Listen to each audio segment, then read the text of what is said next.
Talking to the moon. What's good, y'all? 13 Love. We're in Rising. Rise up, fly high, stay true like them nines. So did a video, a live yesterday, and it got deleted. Nigga, what the fuck is you doing? What you doing up this early? What's up, my nigga? Alright, so listen, I'm finna do a video on the pineal gland, right? And the third eye, right? Okay, so this not gonna be long. Probably like a little 5-minute thing while I'm sitting there, enjoying my tea and smoke today. So the third eye, right, is like what a lot of people is into trying to like open up. That's into like spirituality and stuff like that. A lot of people that's in like what they call the New Age society. They New Age community. They like try to focus a lot on opening the third eye, and so the understanding of a third eye, a lot of times I see that people think that it's like literally, it's literally like a third eye. Like your eye, you have your two physical eyes, like it has like a pupil and shit, and your pupil dialects, and it's inside your head. That's what people think, but that's not what the third eye is. The third eye, even though ironically the pineal gland has receptors like an eye, which is why they refer to it to being like an eye, because it has the same eye receptors, like receptors that receive light the same way your eyes do, but it doesn't have a pupil or nothing like that. It just is able to receive light and interpret light the same way your eyes does. That's why, and for so long, it's been known as the third eye. But the pineal gland is only one gland of the three glands that actually allow you to not only experience what they would call your quote-unquote third eye, but to actually be able to interpret and understand and overstand what's happening while you're in that experience. You feel me? I'm gonna do this off camera because we online, you know what I'm saying? I'm rolling my cigarette right now. But right. But your pineal gland, like I said, there's only one of the glands. You actually have three glands that contribute to this, what they consider to be like your spiritual eye or your third eye, which I like to call your first eye, because it's the first eye you had before your two eyes manifest. And it's the pineal gland, the pituitary gland, and the hypothalamus. Hypothalamus, yeah, it's just like this piece in your brain where it deals with like your ability to speak and understand language and shit like that, which is, a whole nother story. I say some stuff about that, like they were trying to compare that to Babylon. But anyway, so when these three glands activate, this is your first eye or your third eye.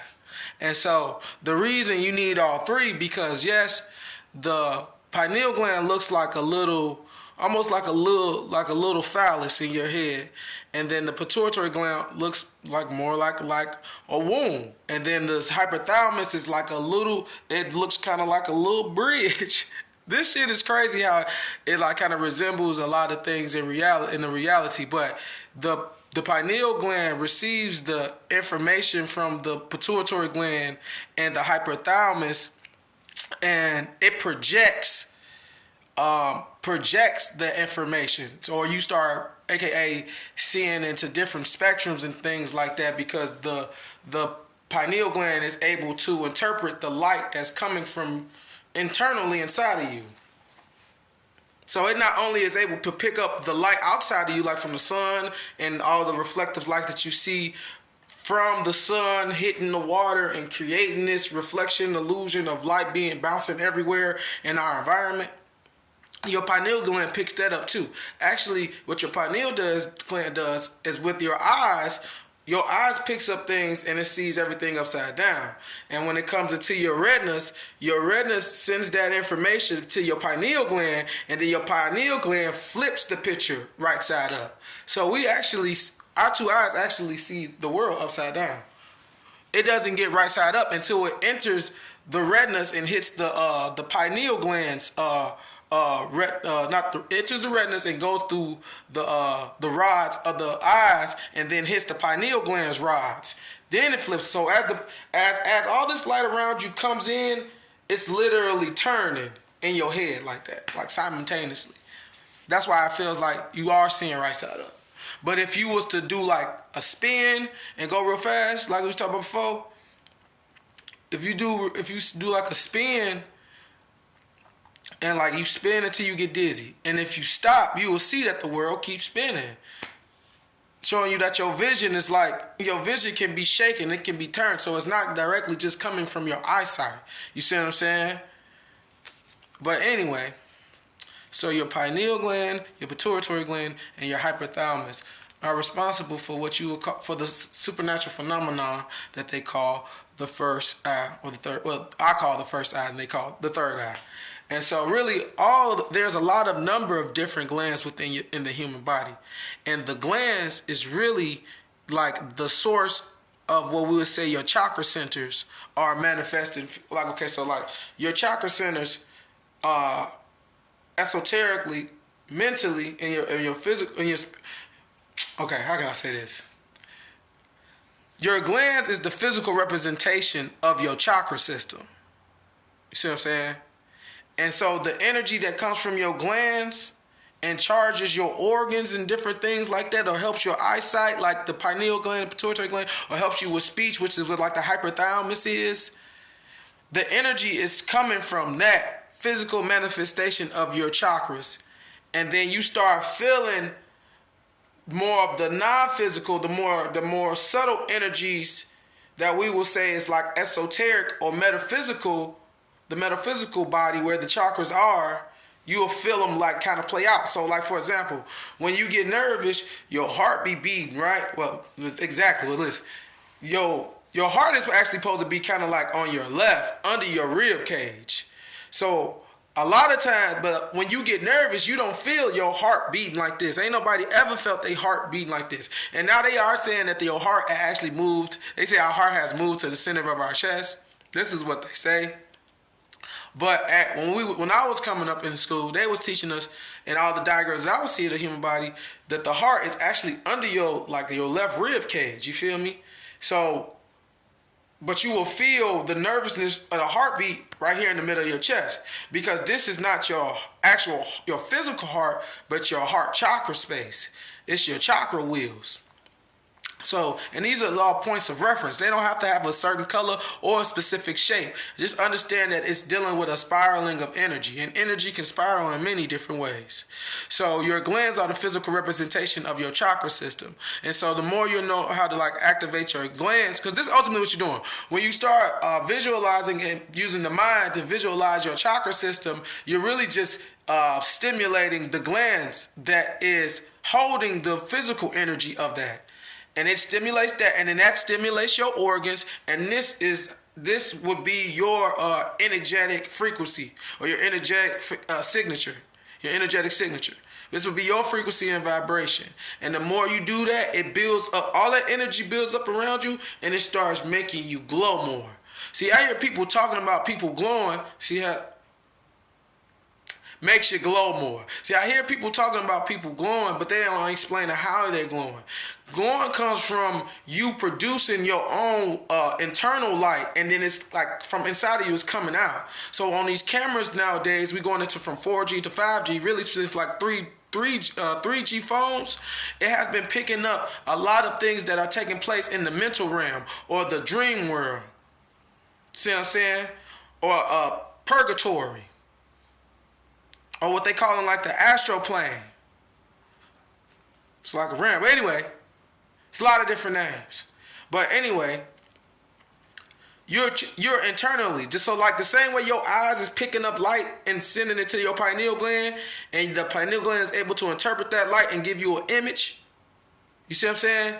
It's the same way when your energy keeps rising. Your pineal gland, your hypothalamus, your pituitary gland, sends that energy to the pineal gland, and that energy enlightens around you. So when you see people glowing like myself and the light keep dimming and changing and shit, and you see it's not just doing it, it's like kind of doing it when I'm making points and stuff like that, it's because I'm talking with my energy and I know how my energy moves. It's because this is what they talk about when you be in high vibration. No, you're not in high vibration. You're really expressing yourself. So like a mood ring, the way your energy is coming off of you, that's showing you where your thought is coming from and what chakra is coming from. And so like if you see red, yes, red is your lower chakra, but red also deals with pleasure, but it also deals with passion. And with passion, you can get a lot of things out of passion. Passion is not necessarily a negative thing. Yeah, you might see it. It's like every color has good and bad to it. Or not good and bad. It has two polarities to it. We could use it that way. Some of them is two polarities, but the polarities is like what you use for type shit. But anyway, so this is what's going on. So these cameras and stuff that we have now, it's not just the cameras. It's the frequency and vibration that they producing from these G's, these 5 G's that they're using and shit. They're actually peeking into the 4th dimension, or what we consider the 4th dimension, what I would consider the mind. It's your mind. You know what I'm saying? And everybody has a mind, and everybody has the ability to change their mind. But someone who doesn't change their mind is always considered stubborn or stagnant. So, I wasn't going to go that long. But that's the real gist on the third eye. And to be honest with you, a lot of people, they hear about the third eye and they trying to activate that. Don't try to activate that. First of all, you ain't going to see how you think you're going to see. It's not, like I said, it's not an eye that's going to open your head, you're going to see something. No, you're going to end up hurting your brain. You don't have to do none of that. None of this stuff is, this is not, you can't force this because you're dealing with subtle energies. So once you understand subtle energies and you know how to detect and feel subtle energies, you can connect and you can direct these subtle energies. And I'm not talking about not just the subtle energies within yourself, but the subtle energies around you that's producing these massive winds and waves and earthquakes and all that. That's not coming from something that's. It's not coming from an aggressive force. That type of abundance of energy is coming from like a steel force, like a force that's like, it's like, for example, like the eye of the storm. The eye of the storm is always calm, but around that motherfucker, there's a lot going on. You feel me? That's what I'm talking about. You can't get this trying to force it or trying to rush it, because it's only two things gonna happen. You're gonna either hurt yourself or you're gonna put yourself in a situation you don't want to be in. And end up taking yourself out of this place too early. So, don't focus on that. You focus on your breathing, your meditation, your exercise. And really, a lot of this time, the reason a lot of people energy don't be flourishing all the time is like because first of all, you don't know. That's why you people be like, oh, that they see the camera changing color. Like, oh, that's just the camera. No, it's not the camera. That's you doing that to the camera. That's the camera picking up what you're doing to it. So you see it, the camera's trying to find you because you ain't got no form. Spirit doesn't have a form. The spirit takes on forms. And then certain spirits, they have the ability to create their forms out of nothing. And then some have to go inhabit existing forms. You see what I'm saying? That's what it deals with, like you being in the form already, you being in the body already, you being in the temple already, you being in the house already. You got to invite a lot of these outer spirits in. I'll be done, man. But like I said, I ain't gonna go that long. Just want to talk about that. And like I said, you don't want to focus. You ain't got to focus on that. Everything is gonna activate the more you get in tune with yourself.